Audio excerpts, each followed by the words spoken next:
Say welcome to the show, Elie Mystal. It's a pleasure to have you here. Thank you so much for that introduction. It's people rarely start with the fact that I, one of those big law alums that like took a huge sum of money and said, "Nah, I'm good. Nah, it's okay. I don't need that. I'm an artiste. Yes.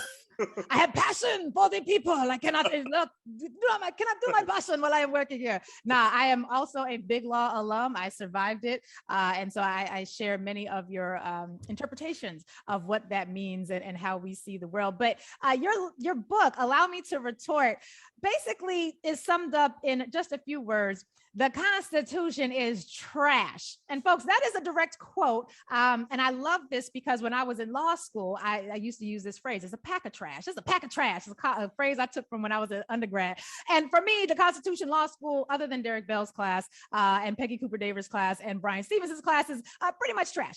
But Elie, the Constitution sort of features prominently in all of our understanding and imagining, even though we know very, very little about it. And you expertly in this book, in language that is for the people, I might add, really show us why it is that the Constitution is as dastardly as it really is. For those who have not yet been able to either hear your voice as you read the words, which is quite funny, or those who have not gotten a chance to read your book, talk to us about this basic premise, which a lot of attorneys think is sacrilegious. How could you possibly think that the Constitution, the Holy Grail, America's legal Bible, how on earth could it be trash, my friend? Yeah, well, it's simply not a very good it's not a very well-constructed document, right? It was written by slavers and colonists and some abolitionist white people who were nonetheless willing to make deals with slavers and colonists, right? They didn't ask me, they didn't ask you if we wanted to make a deal.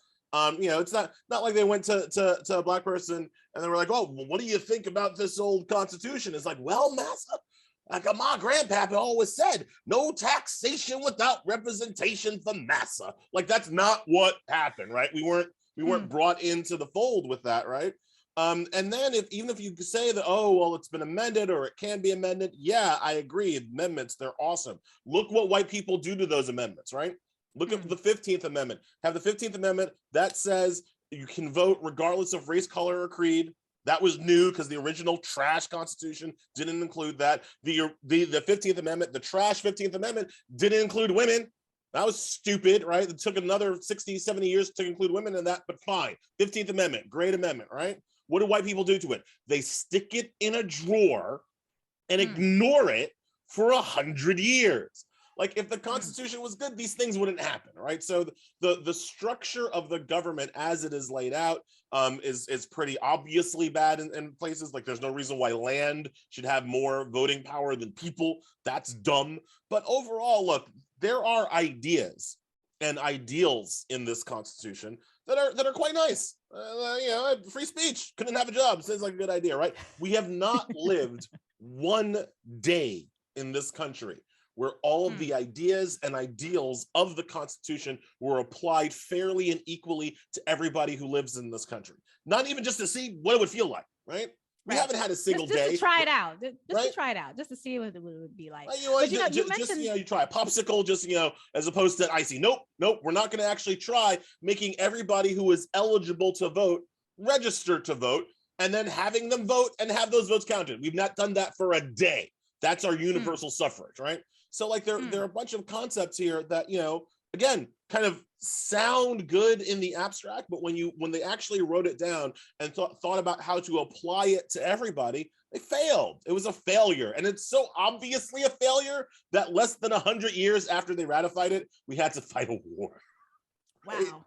See, when you frame it like that, Elie, I wish we'd have been in law school together because I would have felt like I had a partner in this effort. But I want to, at first, before we dive into the trashiness of the Constitution, because I think we are agreed on that point, I want to talk about those people, the slave owners and folk who were creating the Constitution. But it's not so much even the slave owners I want to talk about. It's the people who maybe didn't own slaves, but were willing to ally with slave owners. We're willing to partner. We're willing to support them in their slaving, in their trafficking and raping and killing and pillaging and plundering. We're not willing to do it themselves. Oh, no. Clutch my colonial pearls. How could I do such a thing? But I will support you in your efforts to be as evil and diabolical as you can be, because that, I think, is one of the areas that we often don't focus on. We often focus on the slaving institution, but there are a whole lot of people, Elie, who helped craft the Constitution and the amendments that almost followed immediately in its after it was released, who were willing enough to tolerate the most extreme white nationalism and white supremacist ideology being infused into the government. And I wonder if you think there's any real substantive difference between the slave owners and the allies who allowed them and partnered with them in this great enterprise, considering we got a country out of it. I mean, hey, we could just still be here on, somebody else's land.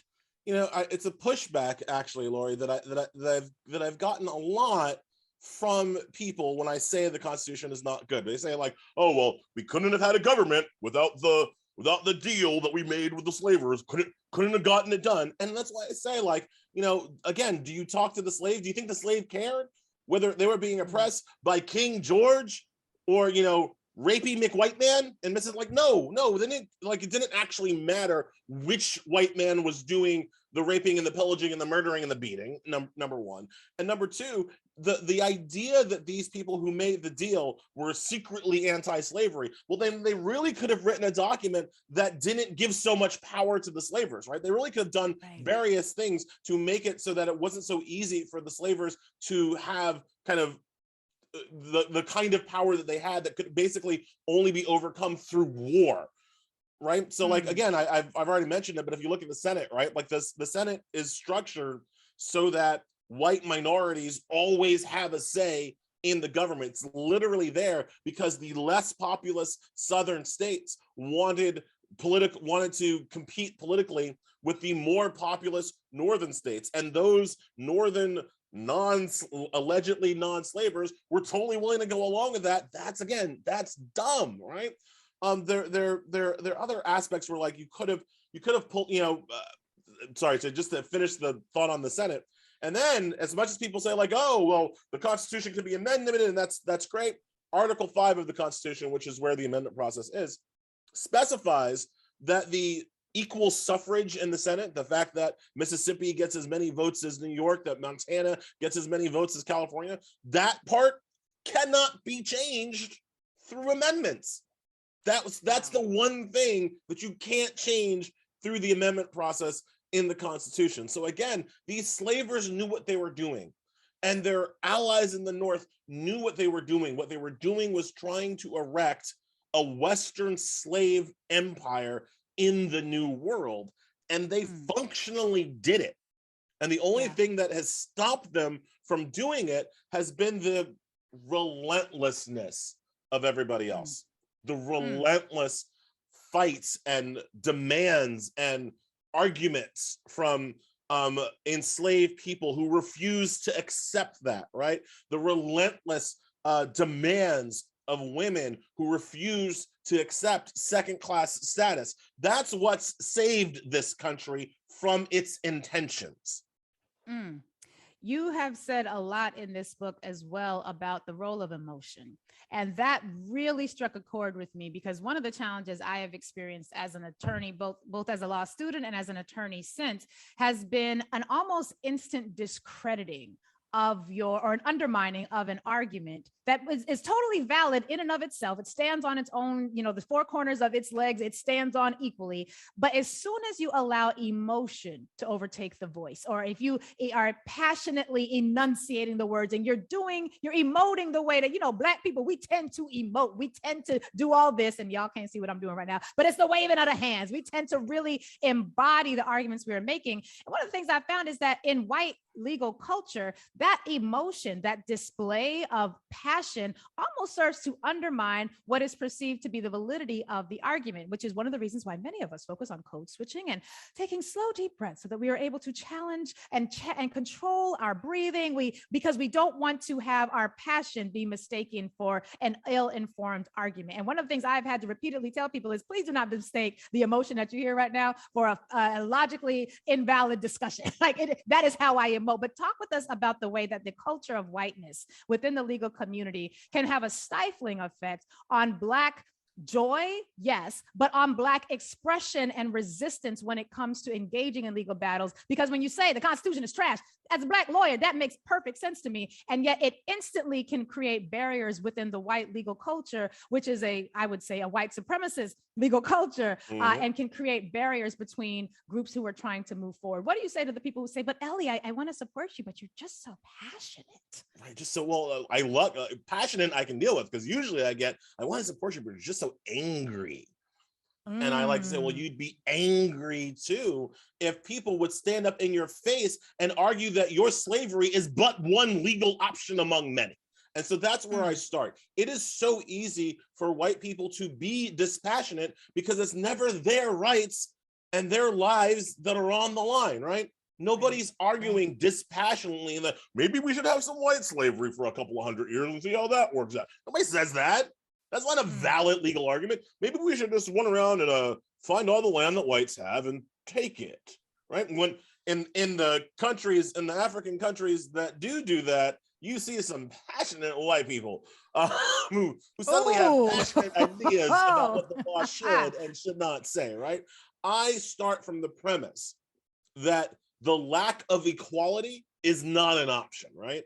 That it is not one valid outcome among many, that perhaps some people are second-class citizens, that perhaps some people are held in bondage, that perhaps some people get to eat at the lunch counter and some people have to take their meals outside the back, that some people can buy birthday cakes and some people cannot. I do not take inequality as one potential option. And when you say to me with a straight face, whether you're in a legal class or on a talk show or whatever, that perhaps inequality should be one option that we accept as a possibility, I'm going to respond passionately.